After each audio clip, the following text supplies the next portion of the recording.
Relatos orales de mujeres rurales. Unos 62 años. Infancia. En la casa éramos muchos niños, porque todos nos llevamos por ahí ya 10 meses, así. Entonces, la niñez de nosotros jugábamos con muñequitas de trapo, que él ya no las hacía.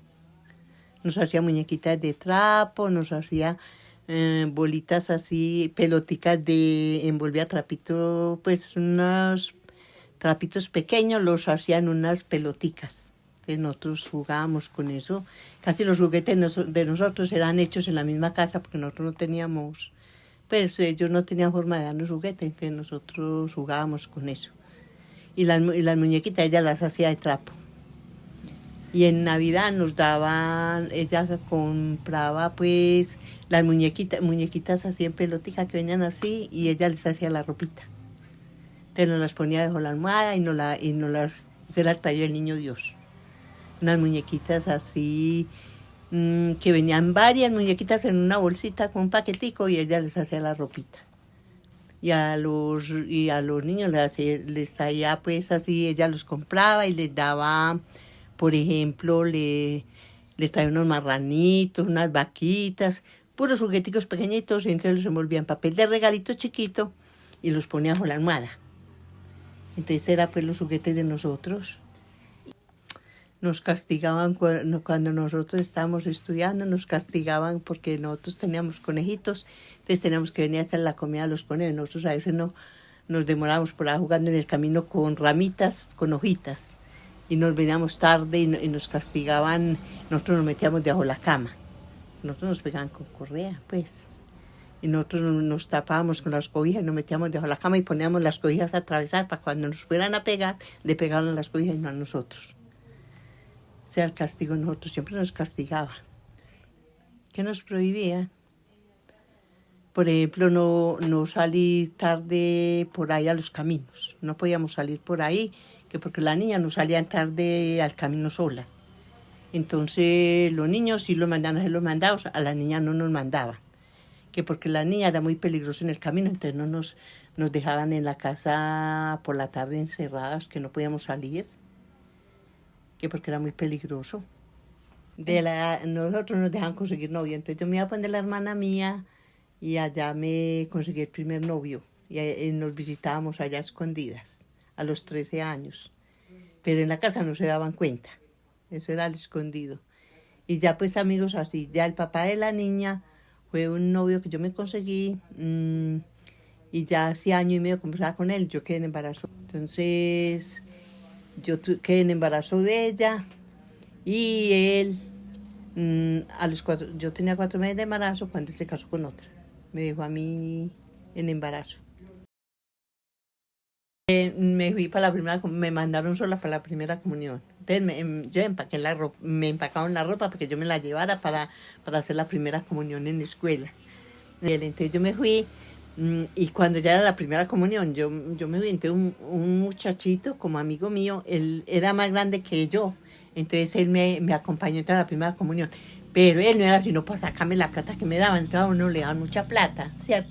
Y uno como era tan chiquito y tan bobo, yo iba a estar 6 años cuando hice la primera comunión, yo era una niña boba, y entonces, como le parece, y cogió el bolsito, entonces me sacó la plata y fue y me llenó el bolsito, un bolsito que venía del mismo color del vestido, me lo llené de puras cajitas de chicles con la plata, y no sé si él se quedó con la otra. De todas maneras me compró un viaje de cajitas de chicles y me la echó al bolso. Y es que vea todas las cositas que yo le compré con la plata que le dieron de la primera comunión. Nos fuimos para la casa, y por allá, como nosotros no éramos muy miedosos, ya estaba muy tarde, y como le parece que un muchacho de más que se disfrazó, se puso una bolsa negra en la cabeza y nos asustó. Y como nosotros llegamos, como esos zapatos eran prestados de la primera comunión, yo los tenía, mamá me dijo, los zapatos cuando haga la primera comunión se los tiene que quitar porque no los vaya a dañar. Y entonces yo los eché en una bolsita y me fui. Y cuando salió ese muchacho por asustado, nosotros nos volamos, le boté el cinturón a la bata, el bolsito y un zapato. Ay, no, yo lloraba por ese camino de para abajo que me iban a pegar en la casa. Y nos mandaron que para las 6 y media a buscarlos, y yo no fui. Yo le dije que yo no iba y no iba. Y yo no me acuerdo quién fue a buscar el zapato, me quedó perdido el zapato. Unos chiquitos eran muy bobitos en la vida, no. Ay, no. No, cuando hice la primera comunión ya sí estudiaba. Sí. Pero es que me iba con ellos de 4 años para la escuela con ellos. No, yo estudié hasta segunda de primaria. Pero ya cuando entré al restaurante escolar en Mazorcal, los sábados estudié el bachillerato. Yo lo estudié en el Carmen hasta, ellos me lo dieron, estudié el bachillerato en el Carmen, porque uno para trabajar en restaurante escolar tiene que tener el bachillerato. Entonces ya estudié bachillerato en el Carmen, lo acabé, lo terminé. Maternidad. Y el embarazo mío fue muy duro porque en la casa todos se pusieron bravos y nadie me hablaba. Nadie. Yo era sola, yo trabajaba y allá en el trabajo me quedaba. Solamente ¿En qué trabajaba? una hermana mía. Yo trabajaba de una enfermera cuidando 2 niñas. Yo cuidaba a las niñas. Y me quedé allá todo el embarazo hasta que tuve la niña. Ya después de que tuve la niña, ya me salí. Ya me salí allá. Porque ya con la niña ya no me dejaron trabajar más allá, porque ya con la niña ya era más difícil para cuidar a otras niñas. Entonces ya no trabajé. Yo trabajé como 5 años allá. Ya cuando tuve la niña ya me salí y ya conseguía trabajo por ahí, pero con la niña. Ya conseguía trabajo por ahí en el día, ya no amanecer, no, sino en el día trabajaba con ella. Donde me recibían con ella, yo me iba. Y así ese fue el embarazo mío, fue muy duro porque pues no tuve apoyo de la familia. Solamente me vinieron por ejemplo, ya cuando tuve la niña, cuando ya me hospitalizaron, que estaba yo muy mal, tenía preeclampsia, entonces ya me fui como a, ¿cómo es que se llama cuando uno va donde el médico? Ay, yo no me acuerdo, como a citas médicas.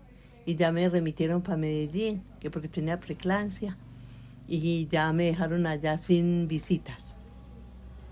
Y ya cuando ya se dieron cuenta la familia que yo ya no tenía visita, ya ahí sí se preocuparon por mí, pero yo ya estaba hospitalizada. Quedé 15 días hospitalizada hasta que tuve la niña. Y ya después de que tuve la niña, 15 días sin ver a nadie, ya cuando ya mamá y todo, ya se preocuparon por mí. Y ahí fue donde ya como que ya volvieron a hacer las mismas conmigo. Pero yo quedé como con ese presentimiento de que no, yo necesitaba el embarazo. No me dijeron que no volviera. Yo iba a la casa y nadie me hablaba. Yo iba a la casa y así me hablaban, pero así como no me preguntaron cómo estaba el embarazo, no.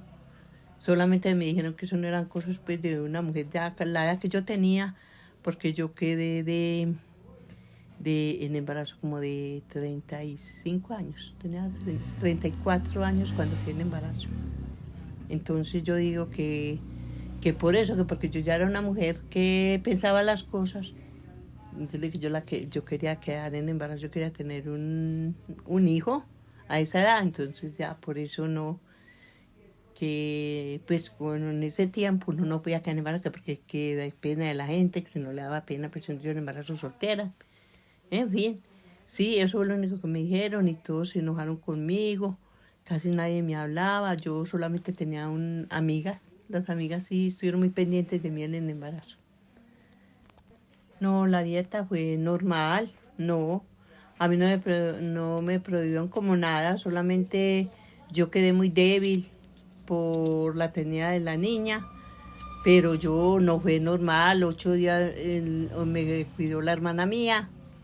Yo estuve de la hermana mía, como la niña nació prematura, me tocó canguriarla, pues sí. Entonces como yo quedé muy débil, ella me la cuidaba por la noche. Ella se acostaba con ella y la tenía que mantener uno toda hora cargada, porque no la podía acostar, porque como era prematura, no la podía dejar solita. Entonces la dieta mía fue normal, bueno, ya todos iban a visitarme, ya todo quedó como en el pasado. Era caldito de gallina, siempre era el caldito de gallina, chocolate con canela y así coladitas de maicena bien preparaditas. Y no más, y arrocito en caldito, no más comida le daban a uno, sino eso era muy delicado y galletitas. ¿Y no pudo salir en cuánto tiempo? En la dieta, no, yo me quedé 15 días nomás, ya salía por ahí con la niña a darle caloriaditas. Rutina. Pues yo siempre madrugo. Yo por la mañana me levanto por ahí a las 4:30, preparo el desayuno, el almuerzo y por ahí a las 6 salgo a trabajar, salgo a coger fresa. Me dedico a trabajar en la fresa, a desherbar, a lo que diga que trabajar en la fresa. Trabajo hasta la 1 de la tarde. Ya llegamos a la casa, preparamos, ya calentamos el almuerzo, lo servimos y ya me dedico a arreglar casa, a jardinear. Los sábados me gusta mucho jardinear. Me levanto por la mañana y despacho a Luisa para la universidad y ya me pongo yo a sembrar, a preparar la tierra para organizar, para sembrar jardín. Me gusta mucho jardinear. Todo el día me la paso en eso los sábados, porque me gusta mucho el jardín. En la casa sí puede hablar uno, claro que no puedes hablar como cosas incoherentes, no, pero sí, normal. Conflicto armado. Por ejemplo, yo en el tiempo que mi mamá estaba viva, yo trabajé en el restaurante escolar. Me tocó me fui para la finca y ya me cuadré en el restaurante escolar.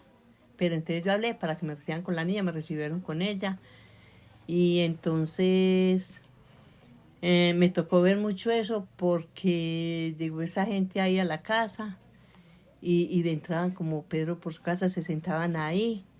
Vamos a coger el teléfono para llamar y ellos con las armas en la mano, todos con las armas en la mano. Y ya muchas veces yo me iba para la escuela, me encontraba muertos en el camino por la mañana. A veces se encontraba llegando a la escuela, cuando un muerto ahí tirado en el camino. Allá llegaban a la escuela como, necesitamos 2 ollas para hacer un almuerzo. Y uno tenía que dárselas porque ellos eran así. Me calienta, me hace el favor y me calienta eso. Yo en el restaurante escolar me decían, me calienta este desayunito, por favor. Uno tenía que hacer caso porque uno le tenía mucho miedo a esa gente. Porque esa gente por las buenas era una, pero por las malas, pues toda la gente era atemorizada por esa gente porque había mucha violencia. Hubieron varios muertos en la carretera. En la casa entraban y se iban entrando para adentro y uno tenía que quedar paralizado esperando a ver qué iba a pasar.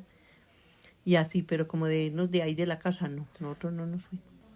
Sí, las afectó mucho porque en ese tiempo se llevaron 2 muchachas de por allá.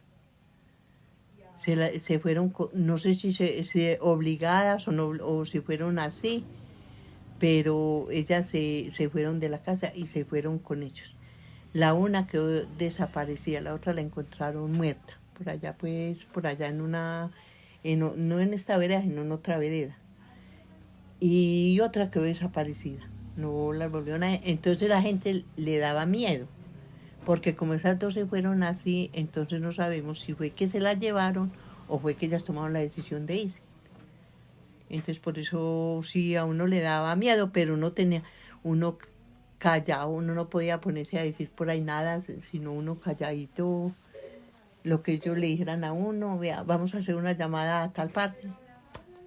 Y ahí me cogían el teléfono y uno esperaba que llamaran y ahí se sentaban y esperar con esas armas. Entonces eso era muy miedoso. Pero gracias a Dios en este tiempo ya ha pasado todo. Ser una mujer campesina. Pues una mujer que vive en el campo, uno se siente muy orgulloso porque no hay tanta bulla, como todo tan calmado. Uno, la tierra, el campo, los pajaritos, uno vive feliz por allá en el campo. En cambio, acá o en la ciudad o en un pueblo, en la bulla de los carros, todo por la noche. En cambio, por allá hay mucho silencio, nomás por ahí los cantos de los pajaritos y y uno sale por ahí a cultivar la tierra, sale por ahí, le canta al jardín y uno por ahí, como que, pues como que la vida es más tranquila en el campo. O no sé, porque yo como toda la vida he vivido en el campo, me siento muy orgullosa de ser del campo. Yo he sido pues feliz en el campo, yo no sé. Este relato hace parte del proyecto La construcción y representación de la identidad femenina en la Unión Antioquia. Relatos orales de mujeres rurales.